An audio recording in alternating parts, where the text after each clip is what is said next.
Hi, I'm Richard Kennington, a controller out of Portland Tower in Oregon. I'm David Alfano. I'm an operations supervisor out of DuPage Tower.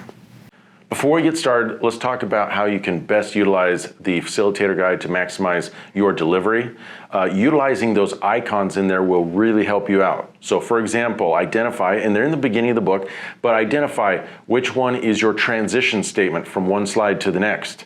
The icon with the little I in it is simply a facilitator background. It's not necessarily meant to be spoken or even shared with the class, but rather to give you, the facilitator, some background so you're more knowledgeable in case you do get those questions. Now, I'm not saying you can't use that information. If there's something in there that's particularly compelling to you, then by all means. But just know that that's in there to enhance your knowledge as the facilitator.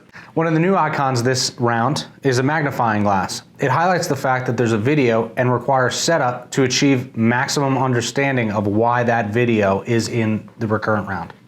I was privileged to develop this October 2019 material with Michael Wada, a supervisor out of Chicago Tower, as NACA's lead developer. I'm excited to be here to share the content with you because I think we have some really important topics to talk about this round, as identified through ATSAP and MOR reporting and that sort of thing. So we want to get an attention grabber for our folks.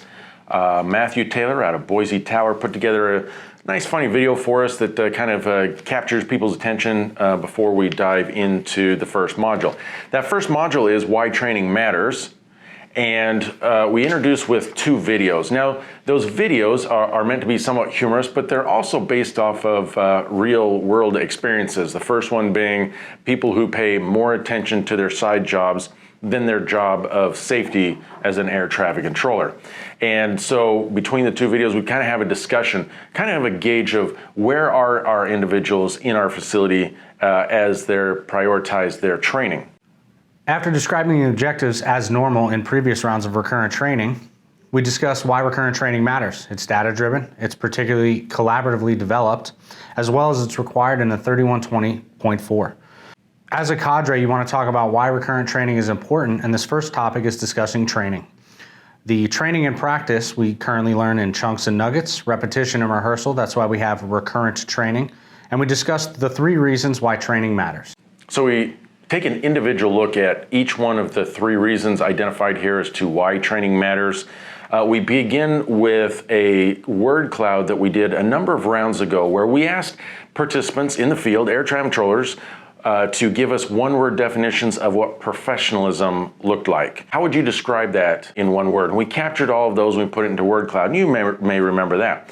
We took those 5 top answers and they are included here. So you need to have a discussion around our definition of what professionalism looks like. Number 1 was knowledgeable. So how do we become knowledgeable if we're not participating in ongoing training, sharpening our skills, and learning the new things as they come down? How can we be knowledgeable? So that's the discussion that you want to have there.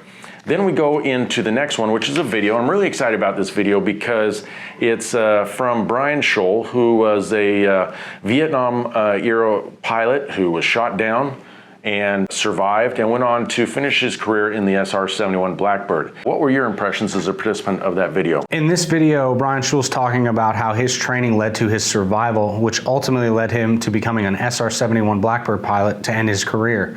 While we don't talk about our training leading to our own particular survival, it leads to the survival of the users within the NAS. After Brian Scholl's video, you as the cadre should make the connection between why our continuing professional development matters and lead the discussion based on the information on that next slide. And that'll take us into the second reason why we do ongoing training. That was skills decay over time. I think a lot of our folks will be surprised as you play the next video entitled The Forgetting Curve, how much knowledge we lose and how quick we lose it as humans. And without that ongoing training, how do we retain that? After the forgetting curve, we give an example from another safety-related industry. CPR has consistently changed over the last few years of how many breaths versus compressions you use. Please make the connection that continued training over time improves the ability of your CPR. Without a doubt. I just recently had the CPR training myself, and it had changed since the last time I took it. So how would we know that unless we were doing ongoing training? Now, if we're not doing ongoing training, it allows drift to enter into our operation. We talk about the normalization of deviance. Now, we talked about that in previous rounds, but it's applicable here again also. So have a discussion around that. It should be fairly familiar to your folks, but also lead to good conversation. So the normalization of deviance allowed to continue and grow. One of the signs that we see that we're deviating away from standards is complacency. Complacency. We're not talking about laziness here, but complacency is a perceived satisfaction and an unawareness of actual dangers or risk. And there's a lot of risk inherent in what we do. On the next slide, for example, we have a quote that says, "Complacency can be the architecture of your downfall."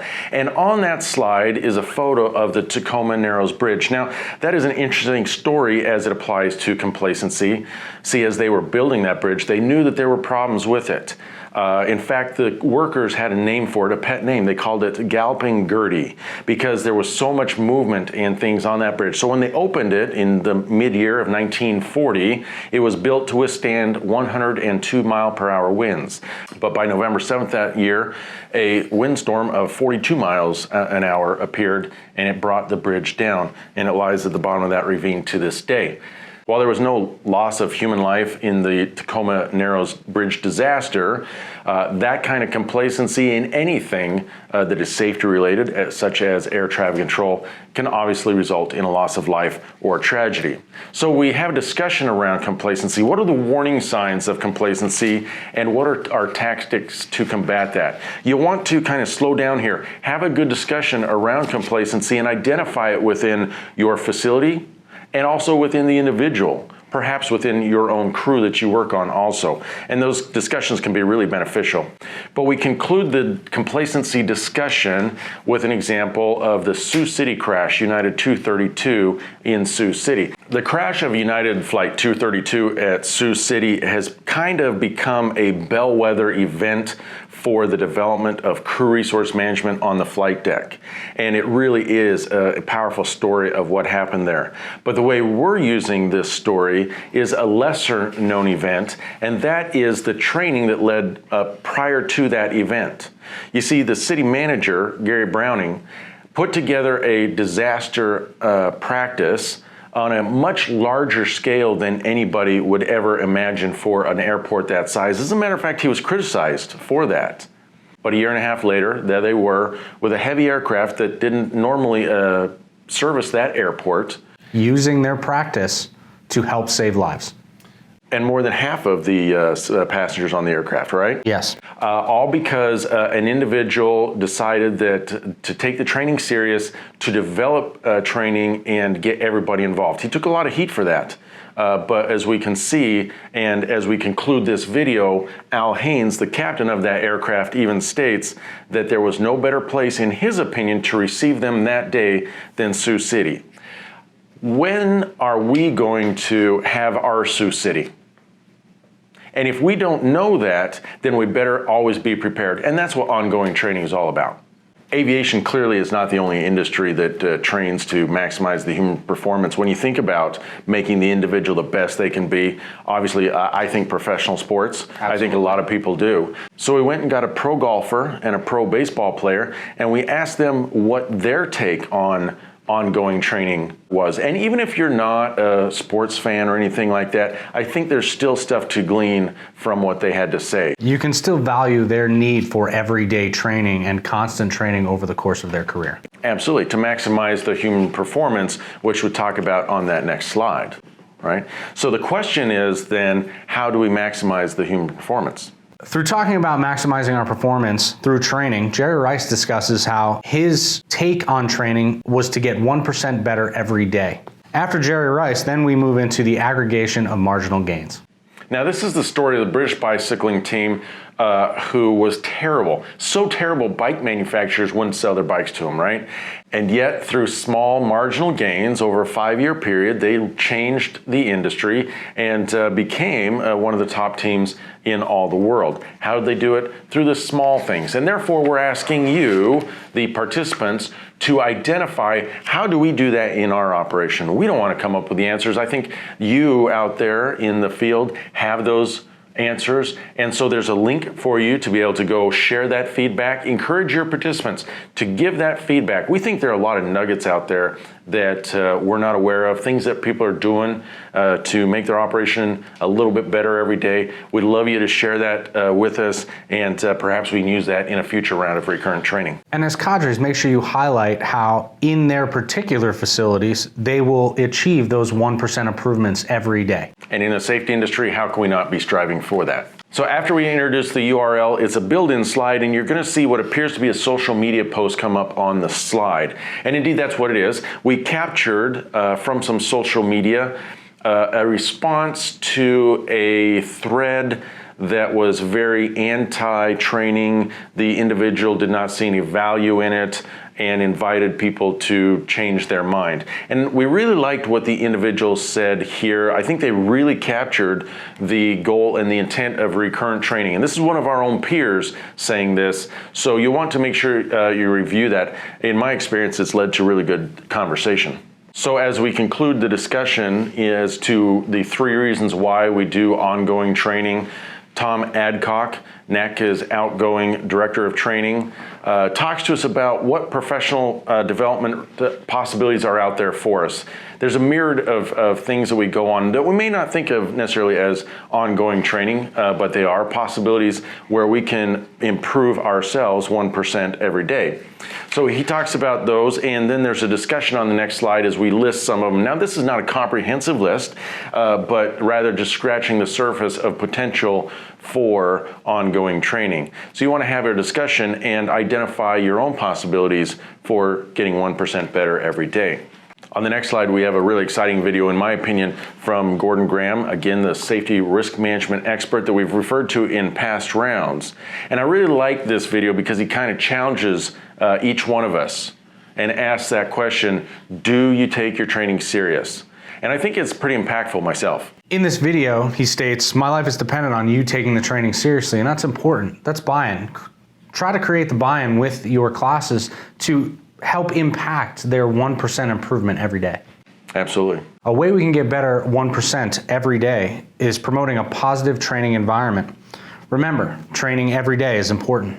We learn from our mistakes, and we utilize tools such as the Dollar or Falcon replays to identify areas where we've used good judgment, and we can highlight those so we can train better the next day. Absolutely. So you guys use the Dollar and the Falcon quite a bit in your facility? Absolutely. We create replays all the time to help trainees improve their skills, whether it's phraseology or judgment throughout the sessions, and that they can utilize them immediately after review of that session. Yeah, I know times where I've listened to myself after the fact. Once you hear it, you're like, oh, that did not sound good. Yes. That was not as good as I thought it might be. Tom Adcock then concludes this module by talking about where training has come from. You know, back in the day, the very heavy-handed form of training, to utilizing our resources now, realizing that people learn differently, etc. And I think we've come a long way, and I think he says it quite well, where we've come in our training. The evolution of training is very important, and training may look different tomorrow. However, today we need to highlight that training is very important for the safety of everyone involved. Indeed. So we close that out with our objectives. Hopefully we met those there, and that this video has given you some ideas of how you might execute that more effectively.